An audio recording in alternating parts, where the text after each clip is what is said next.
Hi hello welcome back to Chaitra hall in one ಲಾಗ್ಗೆ ಎಲ್ರಿಗೂ ಸ್ವಾಗತ. ಯಾರೆಲ್ಲ ನನ್ನ ಚಾನಲ್ ನೋಡ್ತಿದ್ದೀರಾ ಪ್ಲೀಸ್ ಸಬ್ಸ್ಕ್ರೈಬ್ ಮಾಡ್ದಲೇ ಇರೋದು ಸಬ್ಸ್ಕ್ರೈಬ್ ಮಾಡ್ಕೊಂಡು ನೋಡಿ ಅಂತ ಹೇಳ್ತಾ, ಇದು ನನ್ನ ಮಂಡೇ ಟ್ಯೂಸ್ಡೇ ವೆಡ್ನೆಸ್ಡೇಯ ಈ ಒಂದು ಮಿಕ್ಸಿಂಗ್ ಬ್ಲಾಗ್ ಅಂತಲೇ ಹೇಳ್ಬೋದು. ಸೊ ಮಿಕ್ಸಿಂಗ್ ಕೆಲವೊಂದು ವೆಡ್ನೆಸ್ಡೇಯಲ್ಲಿ ಮಾಡಿರ್ತಕ್ಕಂಥದ್ದು ವೀಡಿಯೋಸ್ನೆಲ್ಲ ಇದ್ರ ಜೊತೆಗೇ ಶೇರ್ ಮಾಡ್ಕೊಳ್ತಾ ಇದ್ದೀನಿ. ಸೊ ಯಾಕೆ ಅಂದರೆ ಈ ನಡುವೆ ಅಂತೂ ತುಂಬಾ ಫಂಕ್ಷನ್ಸ್ ಆಗಿರ್ಬೋದು, ತುಂಬ ಕೆಲಸಗಳು ಜಾಸ್ತಿ ಇದ್ದಿದ್ದರಿಂದ ಜಾಸ್ತಿ ವೀಡಿಯೋಗಳನ್ನೆಲ್ಲ ಮಾಡೋದಕ್ಕಾಗಲಿ ಎಲ್ಲ ಟೈಮೇ ಸಿಗ್ತಾ ಇರಲಿಲ್ಲ. ಇವತ್ತು ಮಗಳಿಗೆ ಮಂಡೇ ಸ್ಕೂಲ್ ಸ್ಟಾರ್ಟ್ ಆಗಿದ್ದರಿಂದ ಅವಳು SLC, ಹಾಗಾಗಿ ಅವಳಿಗೆ ಸ್ಕೂಲ್ ಸ್ಟಾರ್ಟ್ ಆಗಿತ್ತು. ತನುಷ್ಗೆ ಇನ್ನೂ 15 ಡೇಸ್ ರಜಾ ಇದೆ. ಸೊ ಅವನು ಕೂಡ 15 ಡೇಸ್ ಆದಮೇಲೆ ಅವನು ಕೂಡ ಸ್ಕೂಲಿಗೆ ಹೊರಡ್ತಾನೆ. ಮಗಳಿಗೆ 15 ಡೇಸ್ ಮಾತ್ರ ರಜಾ ಸಿಕ್ಕಿತ್ತು. ಹಾಗಾಗಿ ಅವಳು SLC ಆಗಿರೋದ್ರಿಂದ ಅವಳಿಗೆ ಬೇಗನೆ ಸ್ಕೂಲ್ ಸ್ಟಾರ್ಟ್ ಮಾಡಿಬಿಡ್ತಾರೆ. ಸೊ ಅವಳು ಕೇಳ್ತಾ ಇದ್ಲು ತಮ್ಮನ್ನ ಬರಲ್ವಾ ಸ್ಕೂಲಿಗೆ ಅಂತ ಹೇಳಿ. ಇನ್ನೊಂದು ವರ್ಷ ಜೊತೆಲಿ ಹೋಗ್ಬೋದು ತನುಷ ನೀನು ದಿಶನ್ ಜೊತೆ. ಆಮೇಲೆ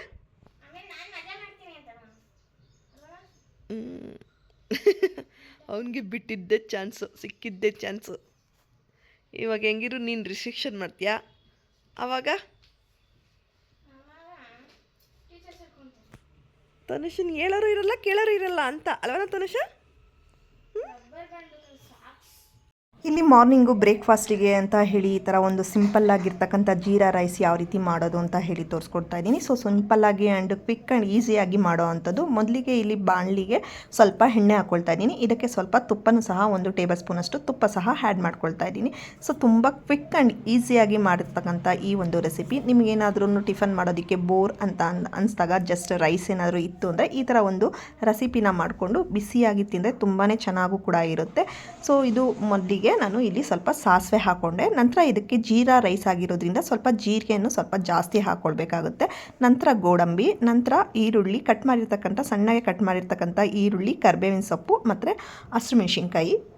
ಸೊ ಇದು ನಮಗೆ ವೈಟ್ಗೆ ಇರುತ್ತೆ. ನಿಮ್ಗೆ ಏನಾದ್ರು ಕಲರ್ಫುಲ್ಲಾಗಿ ಬೇಕು ಅಂತಂದರೆ ಅಚ್ಚಕಾರದ ಪುಡಿ ಹಾಕ್ಕೊಂಡು ಹಸಿಮೆಣಸಿನ್ಕಾಯಿನ ಸ್ಕಿಪ್ ಮಾಡ್ಕೊಳ್ಬೋದು. ಸೊ ನಂತರ ಇದಕ್ಕೆ ನಾನು ರುಚಿಗೆ ತಕ್ಕಷ್ಟು ಉಪ್ಪನ್ನು ಹಾಕ್ಕೊಳ್ತಾ ಇದ್ದೀನಿ. ಸೊ ಇದನ್ನು ಚೆನ್ನಾಗಿ ಫ್ರೈ ಮಾಡ್ಕೊಳ್ಳೋಣ. ಇದು ಚೆನ್ನಾಗಿ ಫ್ರೈ ಮಾಡ್ಕೊಂಡ್ಮೇಲೆ ಇದಕ್ಕೆ ನಾನು ಜಸ್ಟ್ ರೈಸ್ನ ಆ್ಯಡ್ ಮಾಡ್ಕೊಳ್ತಿದ್ದೀನಿ. ಸೊ ತುಂಬಾ ಟೇಸ್ಟಿಯಾಗೂ ಇರುತ್ತೆ, ತುಂಬಾ ಈಸಿನೂ ಕೂಡ. ಸೊ ಇದು ಜೀರಿಗೆ ಸ್ವಲ್ಪ ಜಾಸ್ತಿ ಹಾಕಿರೋದ್ರಿಂದ ಜೀರಾ ರೈಸು ಈ ರೀತಿ ಮಾಡೋ ಅಂಥದ್ದು. ಸೊ ಬಿಸಿಯಾಗಿದ್ದಾಗಲೇ ಇದನ್ನು ತಿನ್ನೋದ್ರಿಂದ ತುಂಬಾ ಚೆನ್ನಾಗೂ ಕೂಡ ಇರುತ್ತೆ. ಇದಕ್ಕೆ ತುಪ್ಪದ ಫ್ಲೇವರ್ ಇರೋದ್ರಿಂದ ಇನ್ನೂ ಚೆನ್ನಾಗಿರುತ್ತೆ ಅಂತಲೇ ಹೇಳ್ಬೋದು.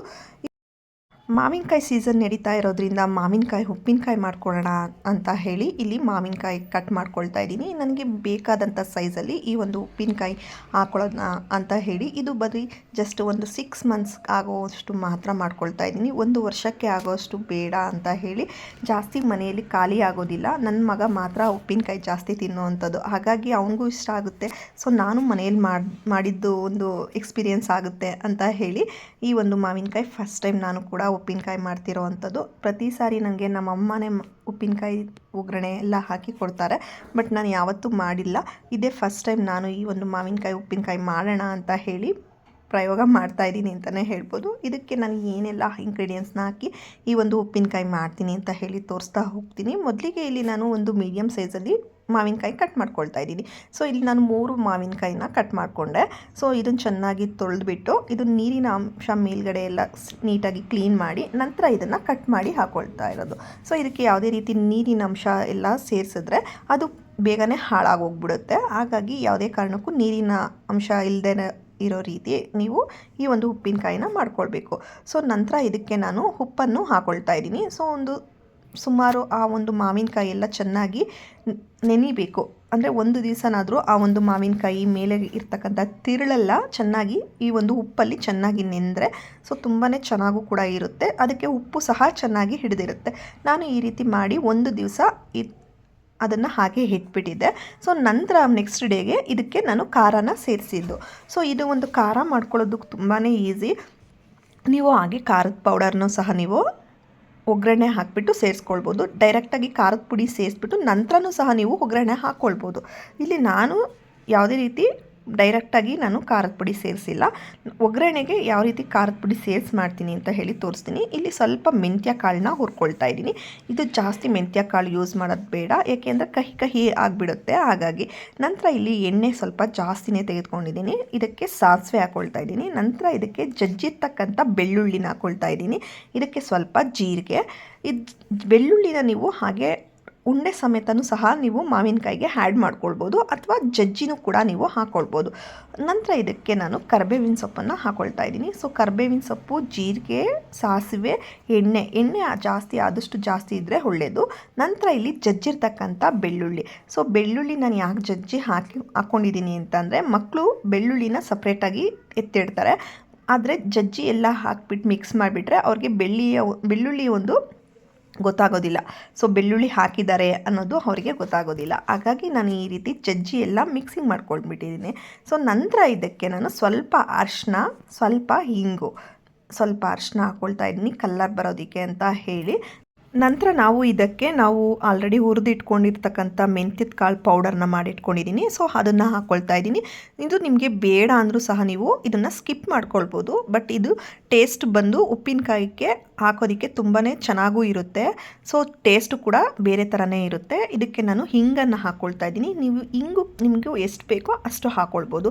ನಿಮಗೆ ಜಾಸ್ತಿ ಹಿಂಗಿನ ಫ್ಲೇವರ್ ಬೇಕು ಅಂದರೆ ಜಾಸ್ತಿ ಸಹ ಹಿಂಗಿನ ಫ್ಲೇವರ್ನ ಹಾಕ್ಕೊಳ್ಬೋದು. ಸೊ ತೊಂದರೆ ಇಲ್ಲ. ಬೇಡ ಅಂತೂ ಸಹ ಸ್ಕಿಪ್ ಮಾಡ್ಕೊಳ್ಬೋದು. ಹಿಂಗೆ ಹಾಕಿದ್ರೆ ಆದಷ್ಟು ತುಂಬ ದಿವಸನೇ ಬರುತ್ತೆ, ಹಾಗಾಗಿ ಕೆಡೋದಿಲ್ಲ ಉಪ್ಪಿನಕಾಯಿ. ಹಾಗಾಗಿ ಸೊ ನೋಡಿ ಈ ಥರ ಚೆನ್ನಾಗಿ ಒಂದು ಒಗ್ಗರಣೆ ಮಾಡ್ಕೊಳ್ತಾ ಇದ್ದೀನಿ. ನಂತರ ಇದಕ್ಕೆ ನಾನು ಹಚ್ಚ ಖಾರದ ಪುಡಿನ ಹಾಕ್ಕೊಳ್ತಾ ಇದ್ದೀನಿ. ಸೊ ನಿಮಗೆ ಖಾರಕ್ಕೆ ಎಷ್ಟು ಬೇಕೋ ಹಚ್ಚ ಖಾರದ ಪುಡಿನ ಹಾಕ್ಕೊಳ್ಬೋದು. ಸೊ ನಾನು ಇಲ್ಲಿ ಸ್ವಲ್ಪ ಜಾಸ್ತಿನೇ ಖಾರದ ಪೌಡರ್ನ ಹಾಕ್ಕೊಂಡಿದ್ದೀನಿ. ಇದಕ್ಕೆ ನಾನು ಯಾವುದೇ ರೀತಿ ಬಿಸಿ ಮಾಡೋದಲ್ಲಿ ಏನೂ ಮಾಡ್ಕೊಳ್ಳಿಲ್ಲ. ಯಾಕೆಂದರೆ ಆ ಒಂದು ಎಣ್ಣೆ ಕಾದಿರುತ್ತಲ್ಲ, ಆ ಒಂದು ಬಿಸಿಗೆ ಸಹ ಆ ಒಂದು ಖಾರದ ಪುಡಿ ಹಾಕಿರ್ತೀವಲ್ವ, ಅದು ಇಲ್ಲಾಂದರೆ ಜಾಸ್ತಿ ಬಿಸಿ ಏನಾದರೂ ಇಟ್ಟು ನೀವು ಫ್ರೈ ಮಾಡ್ಕೊಳ್ತೀನಿ ಅಂತಂದರೆ ಫುಲ್ಲು ಬ್ಲ್ಯಾಕ್ ಆಗಿಬಿಡುತ್ತೆ, ಆಗ ಟೇಸ್ಟಿಯಾಗೂ ಇರೋದಿಲ್ಲ. ಸೊ ನಂತರ ನೋಡಿ ನಾನು ಆಲ್ರೆಡಿ ಒಂದು ದಿವಸ ನಾನು ಇದನ್ನು ಉಪ್ಪಲ್ಲಿ ನೆನೆಯೋದಕ್ಕೆ ಅಂತ ಹೇಳಿ ಬಿಟ್ಟಿದ್ದೆ. ಸೊ ನೋಡಿ ನೆಂದಾದ್ಮೇಲೆ ಅದು ಎಷ್ಟು ಒಂದು ಮುಕ್ಕಾಲು ಭಾಗದಷ್ಟು ಕೆಳಗಡೆ ಹೊರಟೋಗ್ಬಿಟ್ಟಿದೆ ಮಾವಿನಕಾಯಿ. ಸೊ ನಂತರ ಈ ಬಿಸಿ ಎಲ್ಲ ಆರಿದ ಮೇಲೆ ಇದಕ್ಕೆ ನಾನು ಒಗ್ಗರಣೆನ ಮಿಕ್ಸ್ ಮಾಡ್ಕೊಳ್ತಾ ಇದ್ದೀನಿ. ಸೊ ಇದರೊಳಗೆ ನೀರಿನ ಅಂಶ ಉಪ್ಪಿನ ನೀರಿನ ಅಂಶ ಏನಾದರೂ ಇತ್ತು ಅಂದರೆ ಅದನ್ನು ನೀವು ತೆಗೆದುಬಿಡಬೇಕು. ಸೊ ಯಾಕೆಂದರೆ ನೀರು ಆಲ್ರೆಡಿ ಅದಕ್ಕೆ ಹಾಕೋಗೇ ಇಲ್ಲ.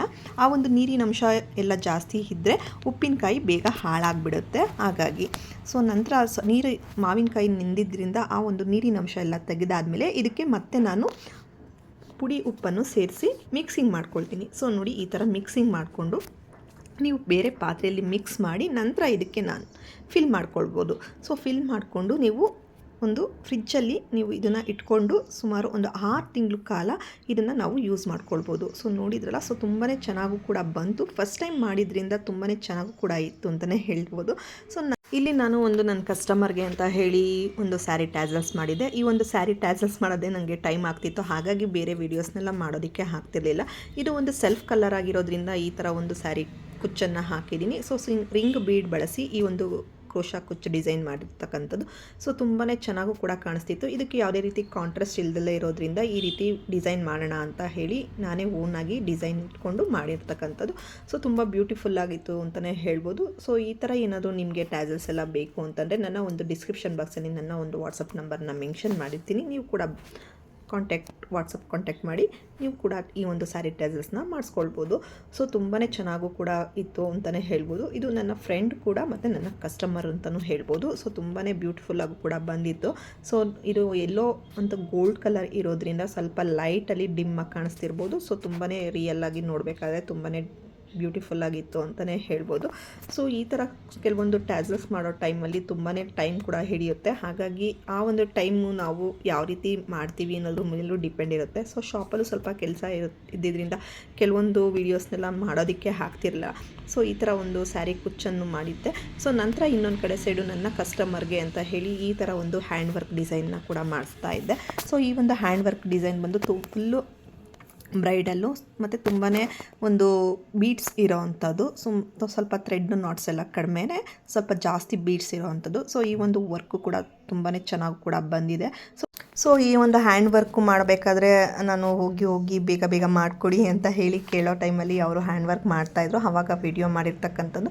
ಸೊ ಇದು ನನ್ನ ಕಸ್ಟಮರ್ ನನಗೆ ಇದೇ ರೀತಿ ಬೇಕು ಅಂತ ಹೇಳಿದರು. ಅದೇ ರೀತಿ ಈ ಒಂದು ವರ್ಕ್ ಕೂಡ ಮಾಡಿಸಿದ್ದೀನಿ. ಸೊ ತುಂಬಾ ಚೆನ್ನಾಗೂ ಕೂಡ ಇತ್ತು. ಸೊ ನಂತರ ಇನ್ನೊಂದು ವರ್ಕು ಬಂದು ಕಟ್ ವರ್ಕು. ಈ ಒಂದು ಕಟ್ ವರ್ಕ್ ನೋಡಿ ಎಷ್ಟು ಚೆನ್ನಾಗಿದೆ ಅಂತ ಹೇಳಿ, ಈ ಒಂದು ಎಲ್ಲ ಫುಲ್ಲು ಡಿಸೈನ್ ಯಾವ ರೀತಿ ಬಂದಿದೆ ಅಂತ ಹೇಳಿ ನನ್ನ ನೆಕ್ಸ್ಟ್ ಒಂದು ವಿಡಿಯೋದಲ್ಲಿ ತೋರಿಸ್ತೀನಿ ಯಾವ ಥರ ಮಾಡಿಸಿದ್ದೀನಿ ಈ ಒಂದು ಹ್ಯಾಂಡ್ ವರ್ಕ್ ಅಂತ ಹೇಳಿ. ಸೊ ಇದು ಯಾಕೆ ಹೇಳ್ತಾ ಇದ್ದೀನಿ ಅಂತಂದರೆ ನನ್ನ ಕೆಲಸ ಬಂದು ಈ ಥರ ಸ್ಟಿಚಿಂಗ್ ಎಲ್ಲ ಮಾಡಿಸೋ ಅಂಥದ್ದು, ಸ್ಯಾರಿ ಟ್ಯಾಸಲ್ಸ್ ಮಾಡೋ ಅಂಥದ್ದು. ಹಾಗಾಗಿ ನನಗೆ ಸ್ವಲ್ಪ ಮನೆಯಲ್ಲೂ ಕೆಲಸ ಇರುತ್ತೆ. ಈ ಥರ ಸ್ವಲ್ಪ ಸಿಂಪಲ್ಲಾಗಿ ಈ ಒಂದು ವರ್ಕ್ ಕೂಡ ಮಾಡೋದ್ರಿಂದ ಜೊತೆಗೆ ಆ ಕೆಲಸನೂ ಸಹ ನನಗೆ ಜಾಸ್ತಿ ಇರುತ್ತೆ. ಸೊ ಶಾಪಲ್ಲಿ ಮಗನ ಕರ್ಕೊಂಡು ಬಂದಿದ್ದರಿಂದ ಮಗಳು ಸ್ಕೂಲಿಗೆ ಹೋಗಿದ್ಲು, ಮಗ ನನ್ನ ಜೊತೆನೇ ಇನ್ನು ಇರೋದ್ರಿಂದ ಇಷ್ಟು ದಿವಸ ಅಕ್ಕನ ಜೊತೆ ಹೇಗೋ ಸ್ವಲ್ಪ ದಿವಸ ಟೈಮ್ ಸ್ಪೆಂಡ್ ಮಾಡಿದ್ದ. ಇವಾಗ ನಾನು ಶಾಪಿಗೆ ಕರ್ಕೊಂಡು ಬಂದಿದ್ದಕ್ಕೆ ಏನಾದ್ರು ಕೆಲಸ ಕೊಡಮ್ಮ ನನಗೆ, ಆಮೇಲೆ ಕುತ್ಕೊಂಡು ಬರ್ಕೊಳ್ತೀನಿ ಅಂತ ಹೇಳ್ತಿದ್ದ. ಮಾಡ್ತಿದ್ಯಾ? ಏನು ಅದೆಲ್ಲ ನೀಟಾಗಿ ಕಟ್ ಮಾಡಿ ಸಪ್ರೇಟ್ ಅದು ಬರಲಿಲ್ಲ ಅಂದರೆ ಬೇರೆ ದಾರ ತಗೋ, ಬೇರೆ ಥ್ರೆಡ್ ಎತ್ಕೋ, ಕೈಯಲ್ಲೆಲ್ಲ ಕಟ್ ಮಾಡಿಬಿಡ, ಕಟ್ ಆಗುತ್ತೆ ಕೈಯ ಮೇಲೆ. ನೋಡಿ ತನುಷ್, ನನಗೆ ಚೆನ್ನಾಗಿ ಹೆಲ್ಪ್ ಮಾಡ್ತೀಯಲ್ವನಪ್ಪ ನೀನು. ಹಂಗೆ ಕುತ್ಕೊಂಡು ಟೇಬಲ್ಸ್ ಎಲ್ಲ ಬರೀತೀಯಾ? ಟೇಬಲ್ಸ್ ಇವತ್ತು ನೆನ್ನೆಲ್ಲ ಹಿಂದಿ ಬರದೆ, ಇವತ್ತು ಟೇಬಲ್ಸ್ ಬರಿ ಆಯಿತಾ? ಟೇಬಲ್ಸು 9 ನೋ ಅಲ್ಲ, ಬರಿಬೇಕು.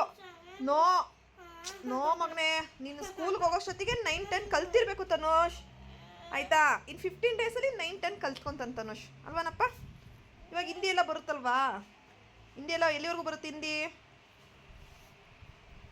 ಕನ್ನಡ ಎಷ್ಟು ಬರುತ್ತೆ ಹೇಳು? ಸೊ ನೋಡಿದ್ರಲ್ಲ ನನ್ನ ಒಂದು 2 or 3 ಡೇಸ್ ರುಟೀನ್ಸ್ ವ್ಲಾಗು ಯಾವ ರೀತಿ ಇತ್ತು ಅಂತ ಹೇಳಿ ಇವತ್ತಿನ ವಿಡಿಯೋ ಇಲ್ಲಿಗೆ ಹೆಂಡ್ ಮಾಡ್ತಾ ಇದ್ದೀನಿ ಫ್ರೆಂಡ್ಸ್. ಯಾರಿಗೆಲ್ಲ ನನ್ನ ಈ ಒಂದು ವಿಡಿಯೋ ಇಷ್ಟ ಆಯಿತು ಪ್ಲೀಸ್ ಲೈಕ್ ಮಾಡಿ, ಕಮೆಂಟ್ಸ್ ಮಾಡಿ, ಸಬ್ಸ್ಕ್ರೈಬ್ ಮಾಡ್ದಲೇ ಸಬ್ಸ್ಕ್ರೈಬ್ ಮಾಡ್ಕೊಂಡು ನೋಡಿ ಅಂತ ಹೇಳ್ತಾ ಇವತ್ತಿನ ವಿಡಿಯೋ ಇಲ್ಲಿಗೆ ಹೆಂಡ್ ಮಾಡ್ತಾ ಇದ್ದೀನಿ. Thank you for watching.